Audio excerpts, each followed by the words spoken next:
네, 오늘도 하나님께서 불러주셔서 이 자리에 함께 예배할 수 있게 하신 우리 주위 분들과 함께 인사했으면 좋겠습니다. 잘 오셨습니다. 네, 잘 오셨습니다. 주님이 사랑하십니다. 네, 주님이 사랑하십니다. 오늘 함께 말씀을 나누기 전에 연초에 했던 건데요. 잊어버리셨나 안 잊어버리셨나 한번 해보도록 하겠습니다. 주의 용사여.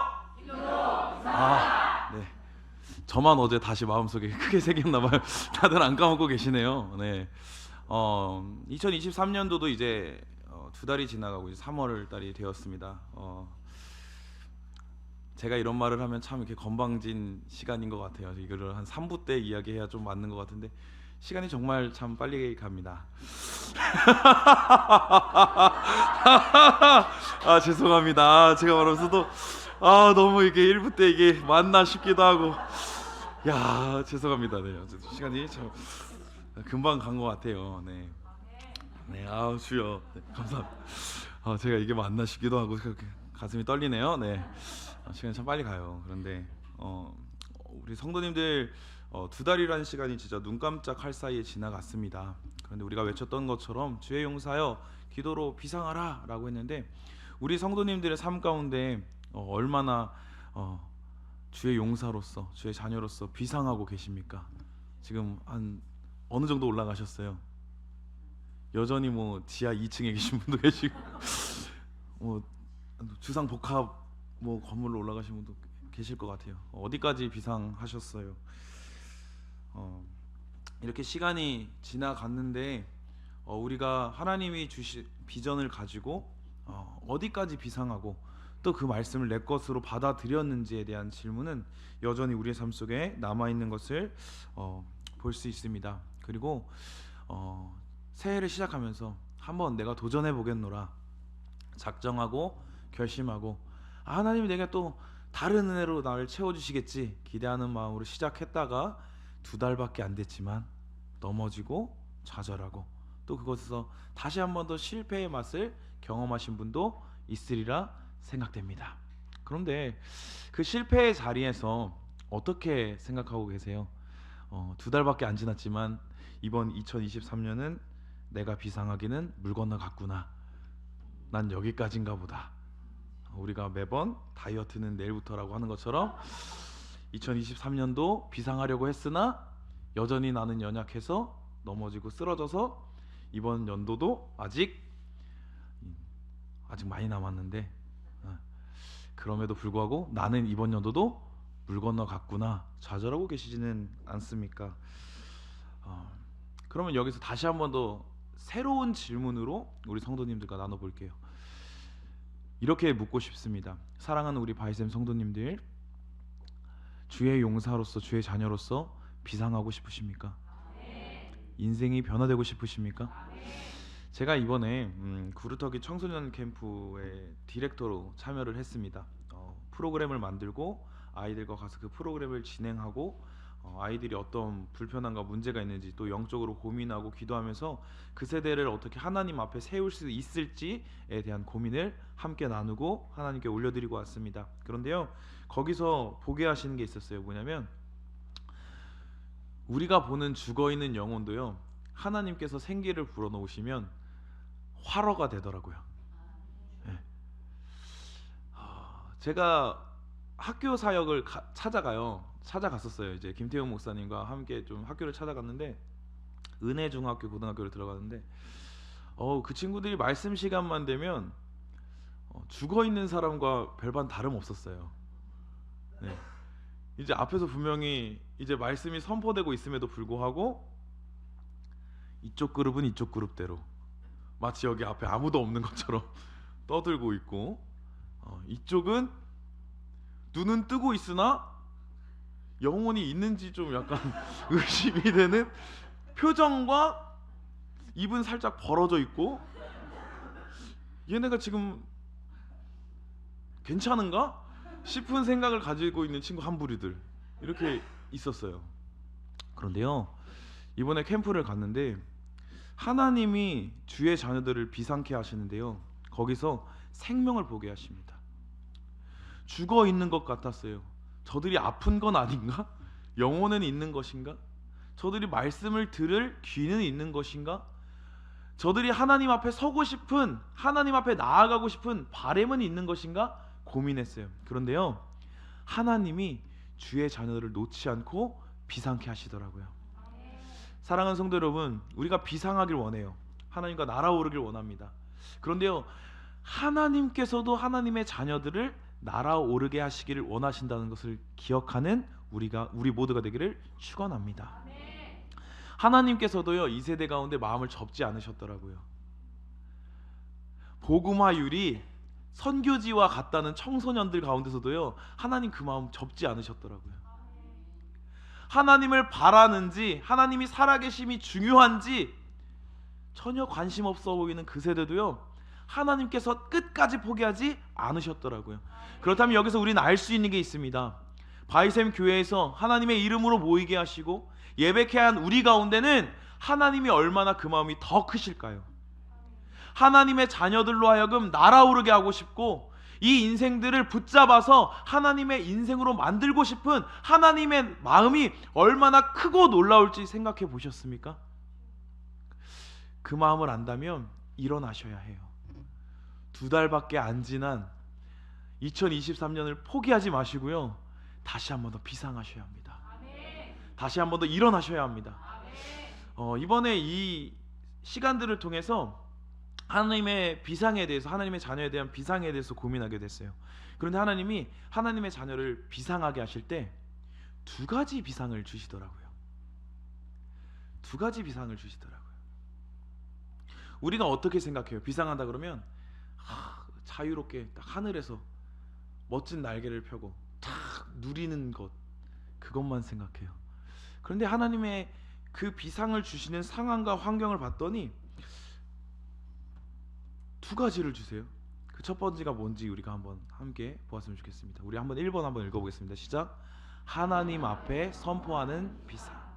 이 비상은요, 비상 선포, 비상 사태라고 할 때 사용하는 그 비상이에요. 하나님의 말씀을 알아요. 하나님의 자녀들 가운데 하나님이 비상하게 하시는데요, 하나님이 뭘 먼저 하게 하시냐면 하나님 앞에 비상사태임을 선포하게 하신다는 거예요. 내 인생이 비상에 걸렸다는 것을 선포하게 하신다는 거예요. 오늘 말씀을 한번 출애굽기 17장 9절 말씀을 한번 보겠습니다. 노란 글씨만 한번 읽어볼게요. 시작. 내가 하나님의 지팡이를 손에 잡고 산 꼭대기에 서리라. 오늘 말씀을 보면요, 모세가 이렇게 말해요. 아멜렉이 쳐들어왔을 때 내가 하나님의 지팡이를 손에 잡고 산 꼭대기에 서리라. 모세가 이렇게 말하는 배경을 한번 봐야 되는데요, 아말렉이 어떻게 쳐들어왔는지 신명기 25장 18절에 나옵니다. 한번 함께 읽어보겠습니다. 시작. 곧 두려워하지 아니하고 내 뒤에 약한 자들을 쳤느니라. 보니까요, 아말렉이 정말 어디를 치냐면 맞서는 게 아니라 가장 뒤에, 행렬 뒤에, 그들이 가고 있는 가장 뒤처진 자들, 그들은 어떤 자들이에요? 늙거나 연약한 자들, 어린 자들. 하나님이요, 이 백성들 가운데 약속의 땅, 그 하나님의 땅으로 인도하여 주시는데 그 가운데 첫 번째 전투를 경험하는데 어디부터 공격을 당해요?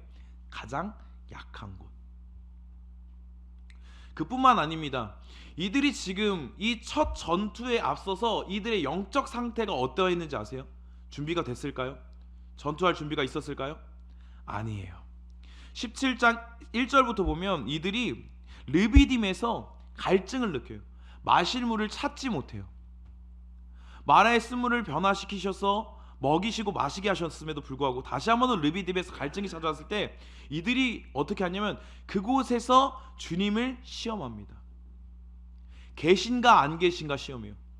하나님 우리와 계신가 안 계신가를 다시 한번 더 시험해요. 그 상태 가운데 반석에서 물이 나게 하시고 하나님께서 그 백성을 먹이신 상태였어요. 그렇다면 보십시오. 이들이 지금까지 하나님이 우리를 인도하여 내셨고 함께 하셨음에도 불구하고 뭐 때문에 씨름했어요? 우리 가운데 있나 없나? 그럼 영적으로 준비된 상태일까요? 반석에서 물이 터졌다고 이들이 영적으로 준비된 상태일까요? 아니라는 것을 뻔히 알 수 있어요. 이 백성들은요, 광야에서 목마를 때마다 다시 원망했어요. 굶주릴 때마다 다시 원망했어요. 그런데 이제 굶주림과 목마름을 뛰어넘어서 이제 목숨을 걸고 전쟁터로 나아가는 일이 다가오는 것이에요.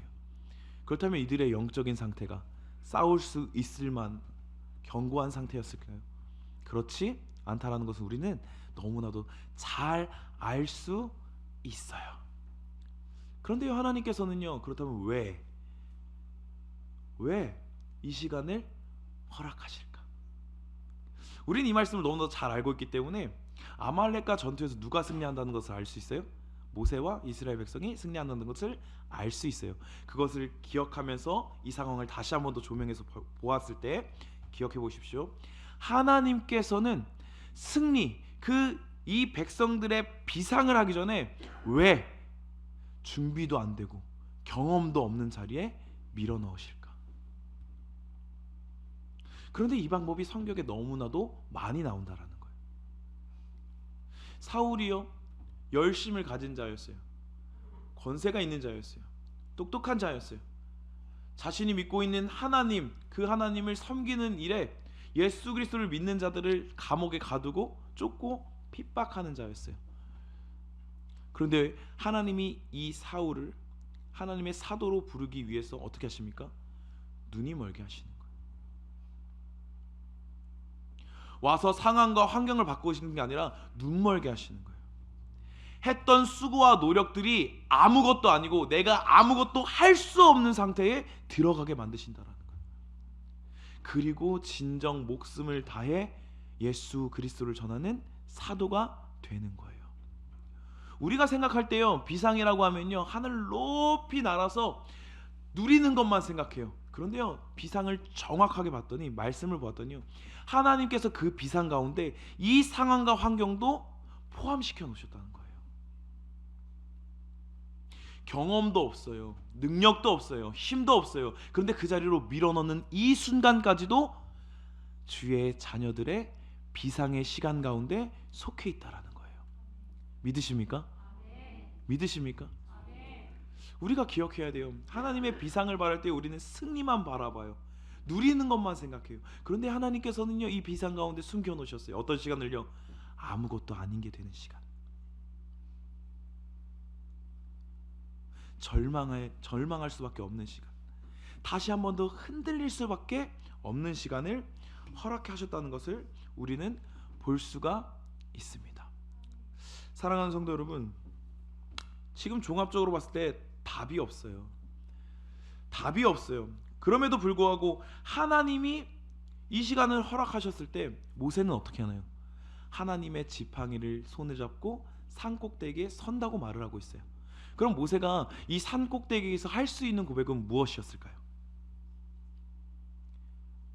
승리하였습니다 라는 고백일까요? 만약에 내가 모세였다고 한번 상상해 보십시오. 지금 방금 전까지 하나님 우리와 함께 계시냐? 라면서 원망하고 싸웠던 사람들이, 그런데 지금 우리를 쳐들어온 상황을 보니까 우리가 맞설 수 있는 상황도 아니에요. 약한 부분을 건드려서 가장 약한 곳을 틈타서 찾아왔어요.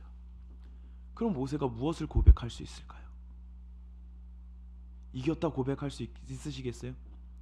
승리했다 고백할 수 있으시겠어요? 그렇지 않아요. 모세는 그 자리에서 뭐밖에 할 수 없냐면요, 비상사태를 선언하고 파산 신청을 할 수밖에 없는 거예요. 누구께요? 하나님께. 모세가 하나님의 지팡이를 잡고 나아간 것은 그 이유 때문이에요. 이제는 파산 신청이에요. 할 수 있는 게 없어요. 답이 나오지 않아요. 눈앞에 있는 백성들도, 마주한 상황도, 환경도 답이 나오지 않아요. 그러니까 하나님이 일하셨던 그 증표, 하나님의 일하심의 상징을 가지고 나서 어디 쓰는 거예요? 산 꼭대기. 하나님 여기 좀 봐주세요. 제가 주님 앞에 파산 신청합니다. 하나님 여기 좀 봐주세요. 하나님 앞에 선포하는 거예요. 비상사태입니다. 하나님 제 인생이 비상에 걸렸어요. 사랑하는 성도 여러분, 오늘 아말렉이 쳐들어온 것처럼요, 우리 삶에서요, 우리를 무너뜨리려고 할 때 내가 준비된 통로로 들어오지 않아요. 가장 약한 곳을 틈타서 와요. 준비되지 않은 상황에 찾아와요. 그런데 하나님께서는요, 그 상황을 놓고도 내가 하나님의 자녀를 삼은 너의 비상하는 그 시간 가운데 이 시간을 허락하셨다 말씀하세요. 그 이유는 다른 말로 뭐예요? 하나님 앞에 비상을 선포하란 소리예요. 2달밖에 안 된 시간 가운데 넘어지고 좌절하고 쓰러질 수밖에 없는 연약한 인생이지만 다시 한 번 더 말씀하시는 거예요. 그 상태를 가지고 나에게 나와와라. 비상 상태를 선포해라. 내가 빈털터리임을, 내가 아무것도 할 수 없음을, 나의 파산을 하나님 앞에 선포해라 라고 말씀하시는 거예요. 그리고 뭐라고 말씀하세요? 그 시간이 나의 자녀가 비상하는 시간이다. 사랑하는 성도 여러분, 하나님의 자녀의 비상의 시간에는요, 필수 요소로 이 시간이 존재해요. 우리는요, 날아오르는 것만 생각하는데요, 하나님이 하나님의 자녀로 비상하게 하실 때 이 시간이 꼭 존재한다는 것을 우리는 기억해야 해요. 요즘에 핫한 프로그램이 있어요. 몸 좋은 분들 나오는 프로그램이 있어요. 저는 감히 상상하지 못하는 죄송합니다. 피지컬 100이라는 프로그램 아세요? 여기는 왜 이렇게 죄다 벗고 있는지 모르겠어요. 근데 너무 막 뭐 벗고 있는데도 근육을 입은 것처럼 근육이 많아요. 근데 여기 어떤 선수가 나오냐면 윤성빈 선수가 나와요. 근데 미니 게임으로 이제 이렇게 서전트 점프라고 해서 제자리 높이 뛰기를 하거든요. 근데 이 사람이 어디까지 뛰냐면 웬만한 여성분들 키까지 쌓아놓고 제자리 뛰기를 해서 저렇게 올라가요. 저기 지금 머리카락 날리시면 잘 안 나오신 분이 윤성빈 선수예요. 네, 웬만한 남자 저기 된 사람들 막 180이 넘는데 여기까지 오는 그 높이를 그냥 제자리, 뭐 도움닫고 나는 제자리에서 해요. 자, 이 제자리 점프를, 서전트 점프를 많이 하려면요, 이게 근력, 근육량 이런 게 중요하대요. 그런데 근육량이 많아도, 근육량이 없어도 과학적으로 이 서전트 점프를 높이 뛸 수 있는 방법이 있는데, 그게 뭐냐면 앞꿈치만 하는 게 아니라 발바닥 전체로 바닥을 꾹 누르는 거래요. 그래서 작용과 반작용의 효과로 빡 올라가는 거예요. 저는 안 돼요. 네. 무릎이 다칠 수 있어요. 그러니까 마르신 분들 한번 해보세요. 네. 저는 지진이 날 수도 있기 때문에 안 해요. 네. 마찬가지예요. 하나님께서요, 하나님의 자녀로 날아오르게 하실 때 그 날아오르게 하시는 시간 가운데 바닥을 꾹 밟는 시간이 존재해요. 이 시간이 뭐예요? 바로 우리가 하나님 앞에서 비상임을 선포하는 시간. 하나님, 저 개털됐어요. 저 거덜났어요. 하나님, 2023년 2달밖에 안 됐는데 저 바닥이 벌써 드러났어요. 주님, 큰일 났습니다. 주님 오시옵소서. 오셔야 돼요. 지금 바로. 저기 뒤에 그 아들도 있고 아내도 있지만 오셔야 돼요. 지금 개털이 돼 버렸어요. 이 시간이 중요하다는 거예요. 날아오르려면, 날아오르는 걸 꿈꾸기 전에, 날아오르기 전에 하나님이 이 시간을 허락하신다는 걸 인정하고 하나님 앞에 나아가서 내 삶을 내려놓는 시간. 주님, 제 삶이 거덜났습니다. 파산 났어요. 하나님, 2달밖에 안 됐는데 그 각오와 결심이 무너져 버렸어요.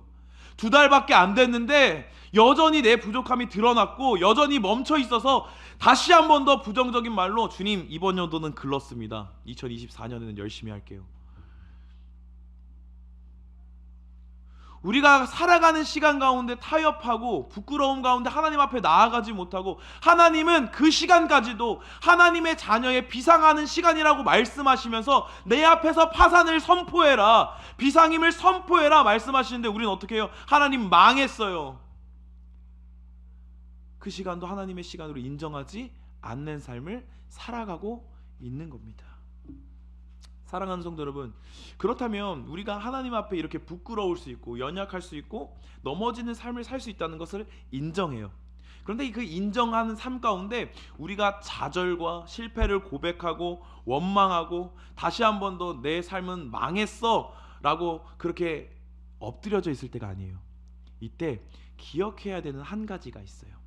그 고백을 어디서 할 수 있냐면 우리 다윗의 고백에서 할 수 있어요. 시편 27편 9절 말씀입니다. 시편 27편은요 다윗의 고백인데요.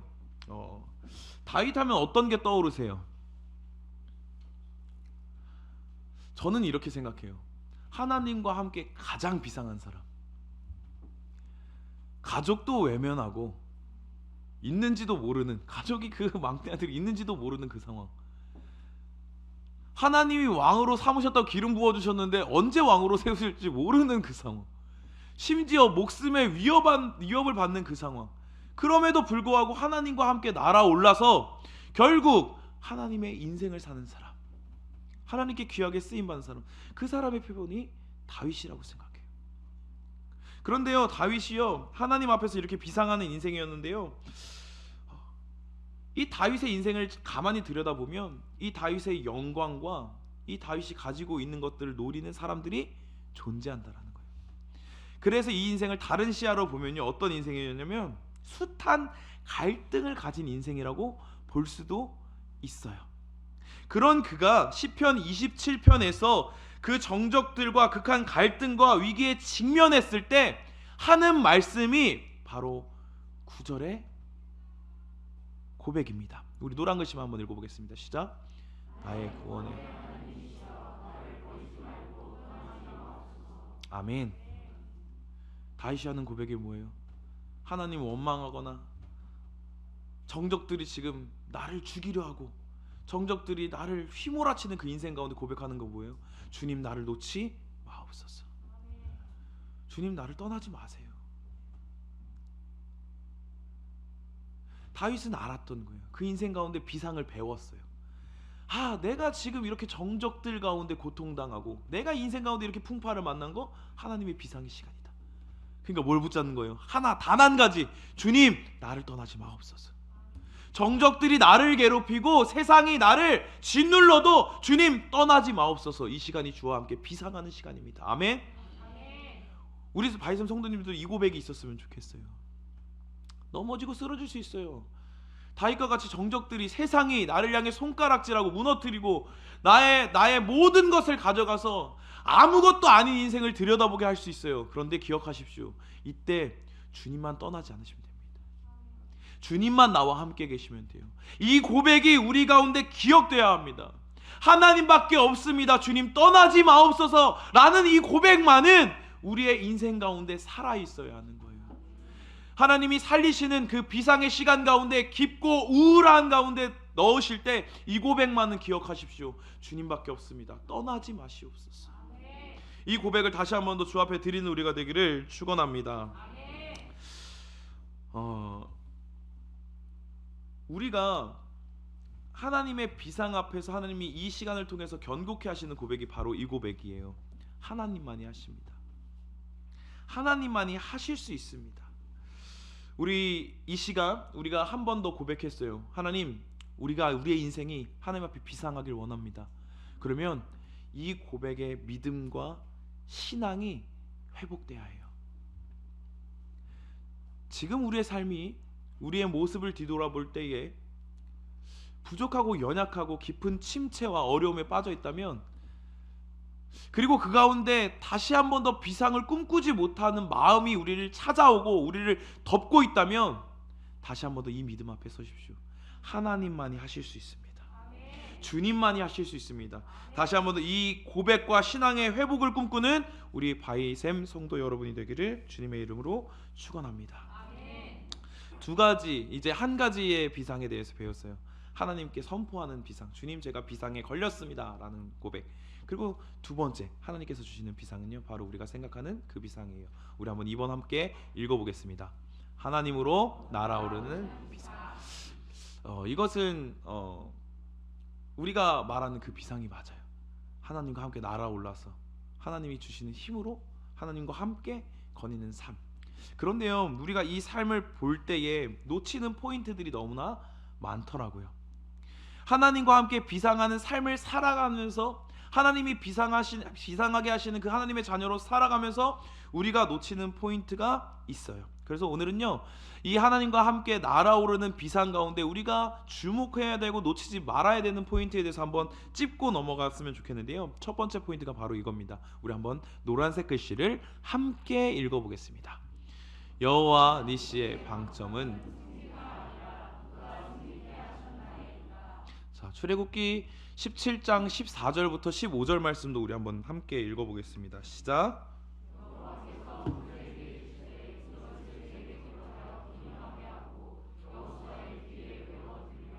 내가 아말렉을 도며 모세가 단을 쌓고 그 이름을 여호와 니시라. 아멘. 자, 우리 첫 번째는요, 여호와의 니스의 방점은 승리가 아니라 누가 승리케 하셨나에 있다라는 것인데요. 자, 우리가 하나님 앞에 날아오르는 그 비상을 생각할 때에 승리를 얼마나 누리고 있냐라는 포인트로 볼 때가, 해석할 때가 대부분이에요. 그래서 비상한다 그러면 내 삶이 문제가 없고 얼마나 평안을 누리고 있으며 얼마나 주의 손길 가운데 살아가고 있고 내 삶이 얼마나 평탄한지에 대해서 생각하고 해석하는 경우가 대반사예요. 그래서요, 우리를 보면요, 우리의 삶이 하나님 앞에 비상한다, 주의 자녀를 하나님께서 비상하게 하신다 라고 할 때는 이 승리에만 포인트가 맞춰져 있어요. 내 삶이 얼마나 유익하고 내 삶이 얼마나 문제가 없으며 내 삶이 얼마나 완전한지에 대해서 우리가 그 시선을 가지고 포인트를 가지고 살아간다는 것이에요.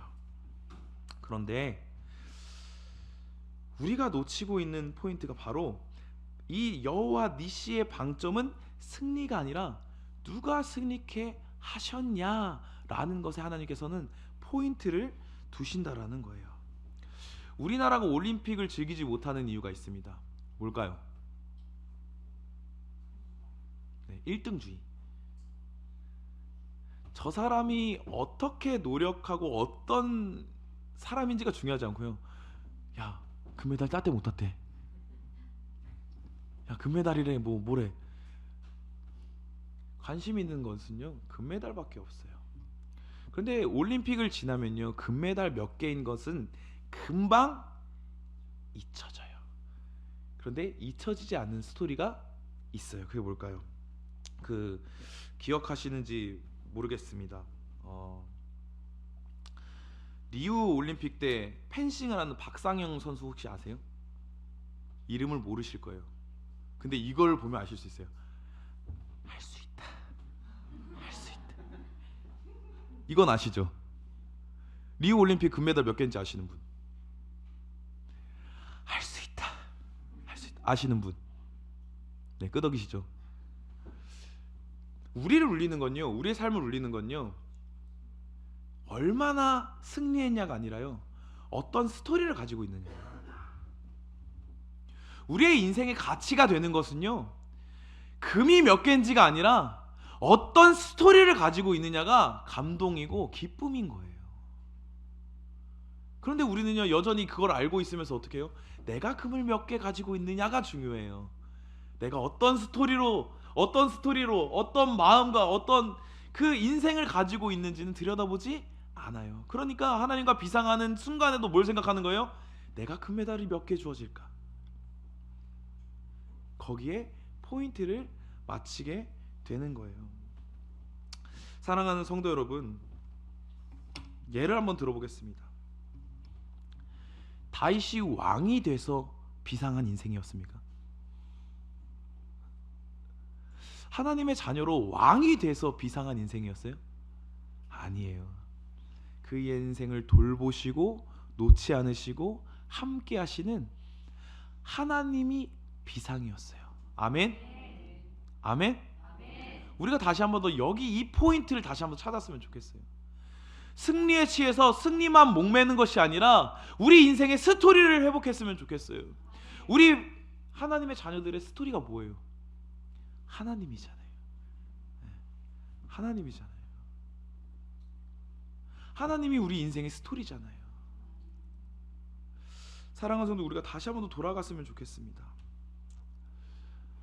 우리는 승리에 취하는 사람이 아니에요.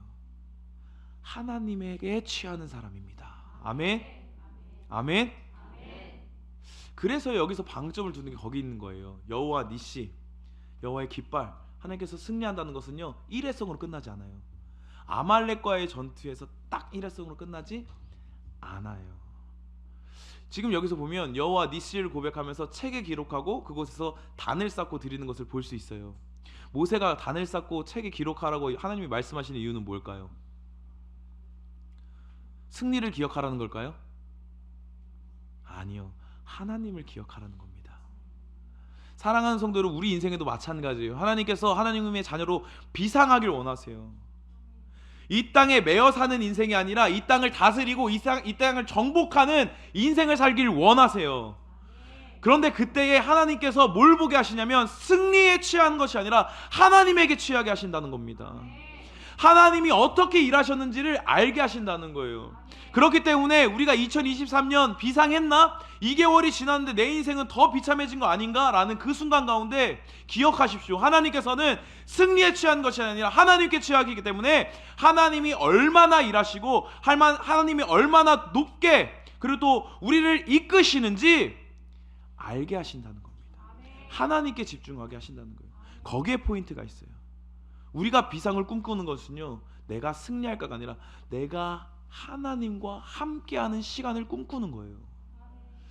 이 하나님과 함께하는 시간을 꿈꾸는 우리가 되기를 축원합니다.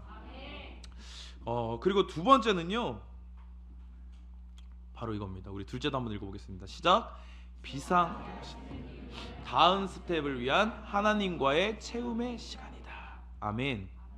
출애굽기 17장 16절 말씀도 한번 읽어보겠습니다. 시작. 가로되 여호와가 아말렉으로 대대로 싸우라 하셨다. 아멘. 방금 전에도 잠깐 말씀드렸듯이 여호와 니시, 이것은요 일회성이 아니었어요. 이 백성들에게는 어떤 의미였냐면 너희들이 어디 가도 하나님께서, 여호와께서, 주님께서 승리가 되어주신다는 고백이었어요.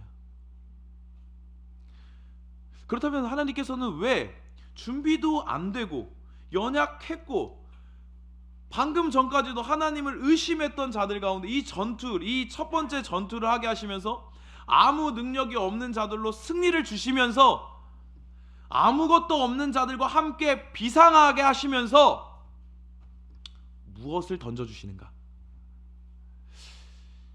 이것은요, 이들이 앞으로 마주하고 이들 가운데 가지고 있는 사명을 보면 알 수 있어요. 뭘까요? 바로 가나안 정복 전쟁을 앞두고 있었다는 거예요. 하나님은요, 아무것도 없고 아무 능력도 없고 아무것도 할 수 없는 이들 가운데 전투를 허락하시고 승리케 하시면서요, 야, 내가 승리하게 해. 하나님이 일하셨어. 이와 더불어 나의 능력 없음을 보면서 이제 해야 할 그 앞걸음을 주님으로 충만케 하는 시간을 허락하신다는 것을 기억하는 우리가 되기를 축원합니다. 기억하십시오. 비상은요, 누리는 시간이 아니라 채우는 시간이에요. 비상은요, 다음 스텝을 준비하라고 하나님이 주신 거예요. 너 인생이 높아져서 네 성공하는 자리에 가서 너를 높이고 그 인생 즐겨라 하신 게 아니라요, 그 시간 가운데 오히려 하나님으로 채우고 하나님을 고백하게 하시고 하나님만을 사랑하게 하시는 시간으로 그 비상의 시간을 허락하신다라는 거예요. 그래서요, 대대로 싸우리라 말씀하시는 거예요.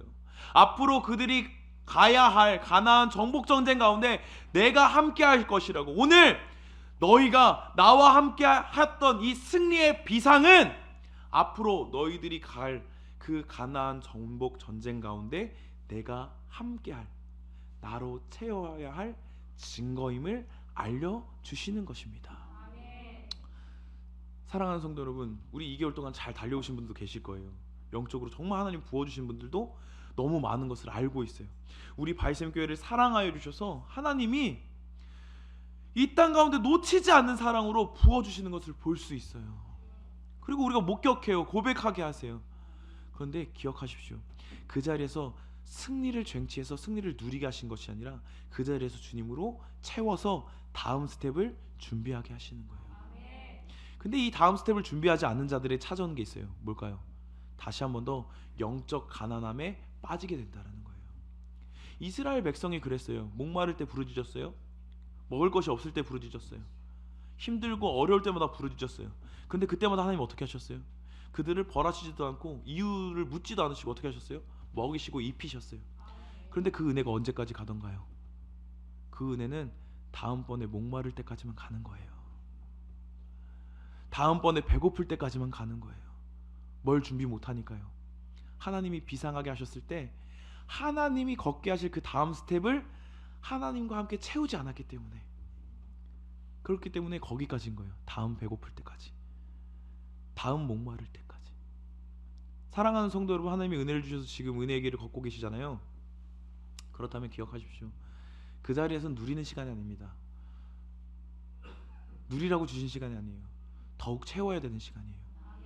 그리고 구하십시오. 그리고 기대하십시오. 하나님이 걷게 하실 그 한 걸음을 기대하십시오.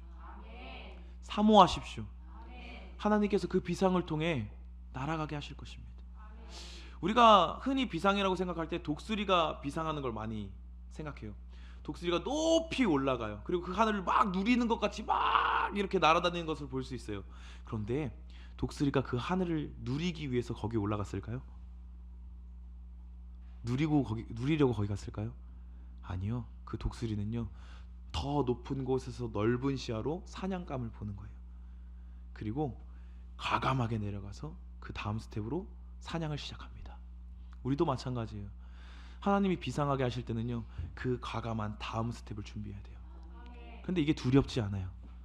하나님이 걷게 하실 거기 때문에. 비상하는 사람의 끝은요 어디냐면요, 비상해서 누리고 끝나는 게 아니라 다음 스텝이에요. 이어지는 나의 삶이에요. 이어지는 나의 시간이에요. 하나님과 함께하는 그 한 걸음 한 걸음이 그래서 비상입니다. 사랑하는 우리 바이슨 성도 여러분들이 그 비상을 누릴 수 있는 한 사람, 하나님이 너무 사랑하셔서 비상하게 하시는 하나님의 자녀가 되는 은혜가 있기를 축원합니다. 말씀을 정리하도록 하겠습니다. 하나님의 자녀들에게 비상이란 승리라는 아주 작은 한 가지로 설명되는 게 아니에요. 주의 자녀의 비상은요, 자신의 인생이 비상에 걸려 있음을 선포하는 것이고요, 하나님의 은혜로만 살 수 있다고 다시 한 번 더 회복되는 시간이고요, 승리케 하시는 하나님과 깊어짐으로 다음 내가 가야 할 길을 기대하고 채워지는 게 바로 주의 자녀들의 비상입니다. 이제 그만 좀 승리에 취했으면 좋겠어요. 그리고 진짜 비상을 누리는 우리가 되기를 축원합니다. 우리 가운데 기대함이 있으세요? 비상하고 싶어요 라고 하는데 하나님과 깊어짐이 있으세요? 날아오르고 싶어요 하는데 승리가 아니라 하나님을 보는 시선이 우리 가운데 있으세요? 이 비상에 대해서 가장 잘 말씀한 말씀이 이사야서 40장 31절 같아요. 우리 한번 함께 읽어보겠습니다. 시작. 오직 여호와를 앙망하는 자는 새 힘을 얻으리니 독수리의 날개치며 올라갈 다른 박질하여도 고나지 아니하겠고 걸어가도 피곤치 아니하리로다. 아멘. 아멘. 우리가 바라는 그 비상, 그런데 그 새 힘을 얻는데요, 새 힘을 얻어야 올라갈 수 있는 거예요. 그런데 그거보다 더 중요한 게 있어요. 뭐라고 말씀하세요? 오직 여호와를 앙망하는 자. 아멘.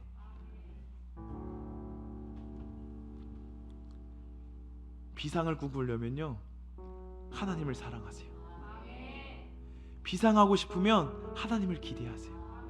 소망 없는 인생 가운데 날마다 승리를 붙잡고 살아가는 게 아니라 하나님을 붙잡으세요. 하나님을 기대하세요. 2개월이란 짧은 시간 가운데 우리는 넘어진 우리를 발견했을 수도 있습니다. 혹은 여전히 고통 가운데 있어서 비상은 꿈꾸지도 못하는 인생을 살아가는 어떤 성도님들이 있을 수도 있어요.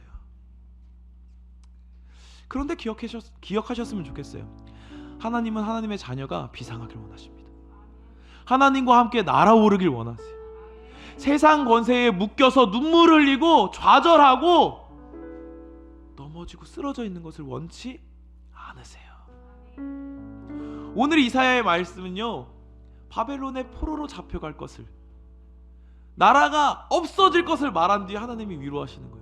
너 다 없어져! 라고 말씀하신 다음에 뭐라고 말하세요? 나를 앙망하는 자는 새 힘을 얻을 거야. 없어진 인생 가운데 두려워하지 마세요. 하나님 비상하길 원하세요. 다 걷어버리시는 거예요. 죄도 걷어버리시고 그들 가운데 있는, 그들을 사로잡고 있는 이단과 우상과 그들의 마음에 있는 그 허물들을 다 없애시고 뭐라고 말씀하시는 거예요? 오직 여호와를 앙망하게 하실 거라는 작정인 거예요. 사랑하는 성도 여러분, 이 자리에서 우리가 다시 한 번 더 회복하길 바랍니다. 주를 기대하세요. 주를 바라세요. 내 마음이 엉망일수록 지금 오늘 이 시간 목숨을 다해 하나님을 구하세요. 목숨을 다해 치열하게 하나님 앞에 나아가세요. 하나님 여전히 여러분들을 놓지 않고 사랑하신다니까요. 가장 문제 많은 세대라는 다음 세대도 사랑하신 하나님이 여러분 한 사람 한 사람을 놓지 않고 붙잡고 계시다니까요. 사랑하는 바이샘 성도 여러분, 우리 여호와를 앙망했으면 좋겠습니다. 하나님만을 구하고 하나님만을 바라기를 소망합니다. 그래서 이 시간 주와 함께 새 힘으로 힘차게 비상하는 인생을 살아가는 한 사람 한 사람, 하나님이 사랑하시는 주의 자녀가 되기를 주의 이름으로 축원합니다.